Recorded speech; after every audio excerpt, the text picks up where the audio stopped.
Hey guys, on today's video I'm going to be doing a much requested video, pretty much a step-by-step tutorial on how to do a reverse sear on any kind of gas grill, charcoal grill, or even a pellet grill. We're going to be doing a New York strip. We're going to be doing a new review on a new seasoning that I got that's all the way from Katy, Texas. So I'm going to show you how we're going to set up this grill, and let's get started.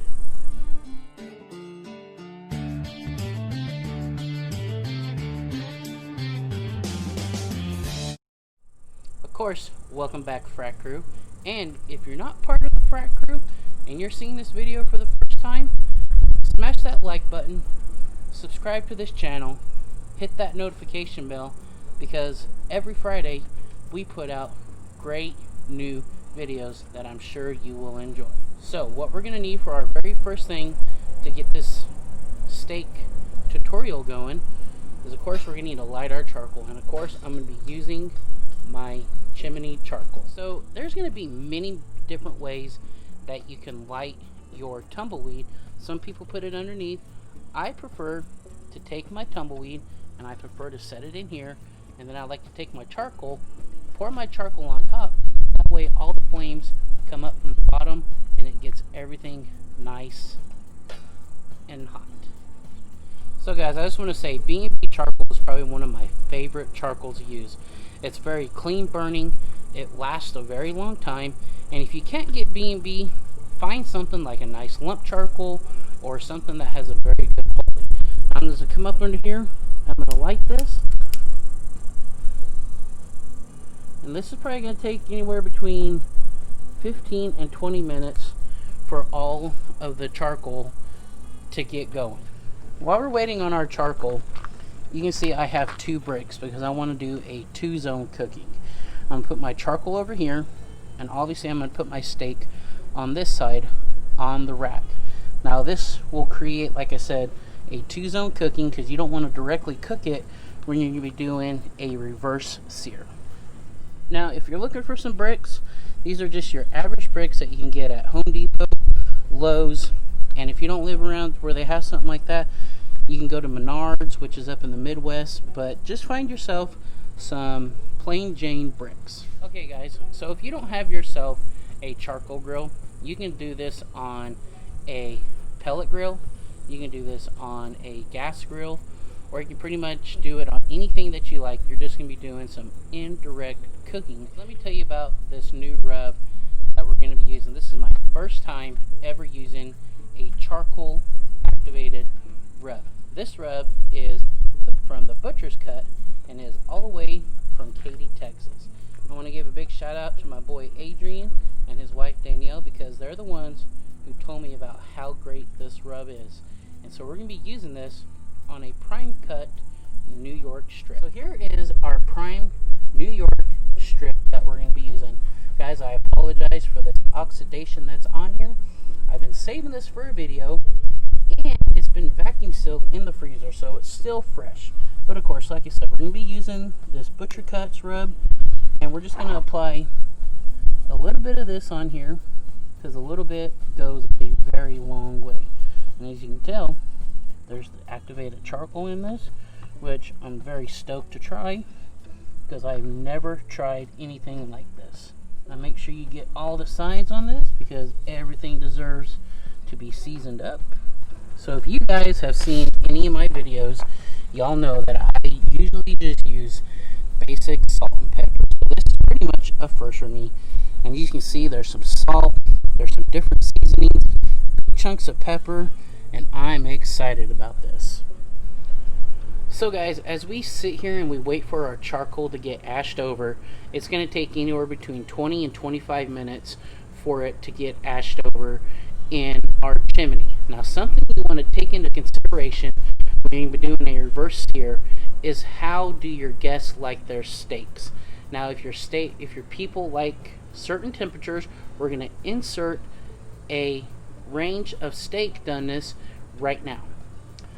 So another thing that you want to take into consideration, I don't have a Slow N Sear. A Slow N Sear would be great for doing a cooking method like this. Now, I have been using these bricks for quite a while. I've done long cooks, like I've done a pork butt and I've done other things, and this method works awesome. Now, I'll be showing you the steps that I do to get my steak at the temperature and the doneness that I like. So guys, another thing I'd like to mention to y'all is when you're going to be cooking your steaks, you want to bring your steaks out of the fridge and at least let them come up to room temperature for about an hour. It's not going to hurt it. You do not want to do that with any other meat, but beef is fine. Our coals are ashed over. Now we're just going to pour them over here. Now if you need to wear a glove, feel free to wear a glove because it is going to be hot. But that is basically how you want your coals. Hot side, cool side. Let's put our grate on. We're going to let our grate come up to temperature and then we'll start cooking. Okay, so I don't know if I've mentioned this, but we're going to be cooking on my Weber 22.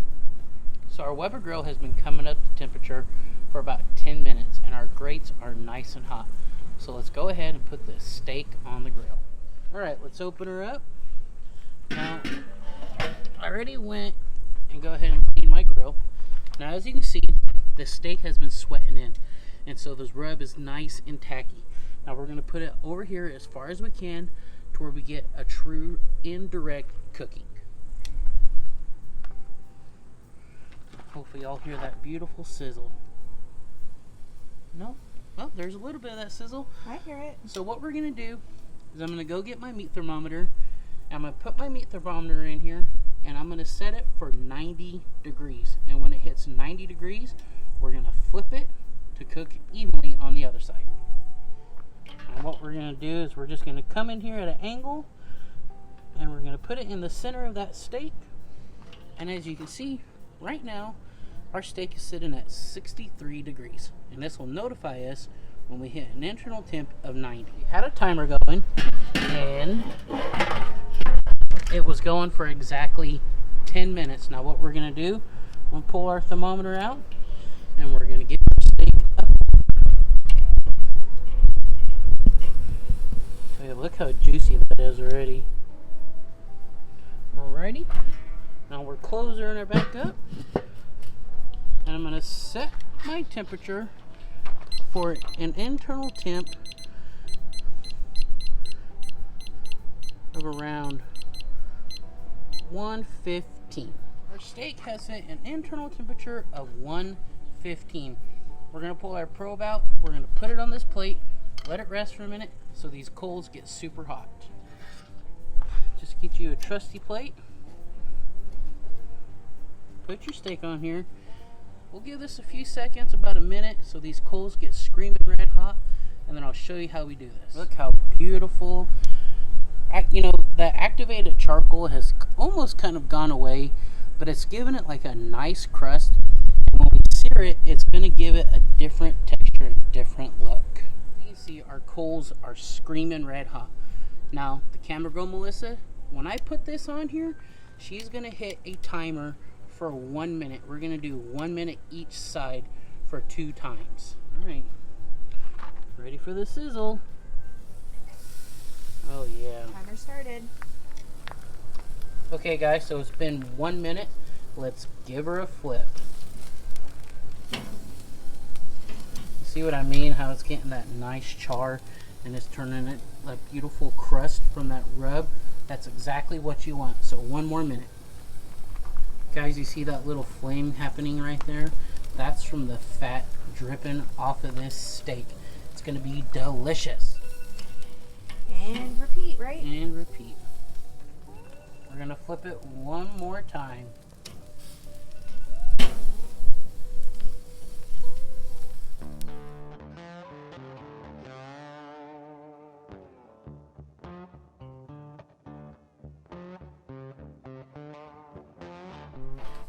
Alright, let's pull it off. It's been a total of 4 minutes. Now, if you guys were a little, just to reiterate what I did, we'll do 1 minute on one side, flip it, another minute on the other side, flip it again on the first side you started on for another minute, and then flip it back off to the other side you just did for another minute. So a total of 2 minutes each side. So this is a step that you do not want to skip. You want to let your steak rest for a minimum of 10 minutes. That's right, 10 minutes. If I find out that you cut your steak within 5 minutes, this isn't going to work, because the longer you let it rest, the longer and better it gets, because all the juices are just going to absorb back into your steak, and that's exactly what you want. So remember, 10-minute rest time. Okay guys, so the steak has been resting 10 minutes, like I said. Not 5 minutes, not 6 minutes, 10 minutes. Now let's slice her up and I'll show you how good we did. We're going to put her on our cutting board, but first I want you to see all of this juice that is on this plate. That is from letting your steak rest the proper amount of time, because if you don't, like I said, your steak will be dry within minutes. What we're going to do, I got me a sharp Wusthof knife and we're going to cut this up. So guys, we're running out of light, and I wanted to show you guys how perfectly cooked this steak was. Look how juicy and look how tender this steak is. This is what happens when you use prime cuts of beef. It is super tender and super moist. So, y'all saw how tender this was. Now let's try this steak, and let's try this rub from the butcher's cut that has the activated charcoal in it, and see how great the taste is. I'll tell you what, it's definitely got a lot of salt, but there's some hints of black pepper, maybe some red chili flake. Everything is super savory about this rub. This goes excellent on beef. I bet it even go great on a brisket. So, my recommendation, 2 thumbs up for this new rub. Do not add any extra salt to your steak. So guys, if you like what you saw in this video, consider coming back, because we love to have you. And until next Frac Daddy Friday, we'll see you then.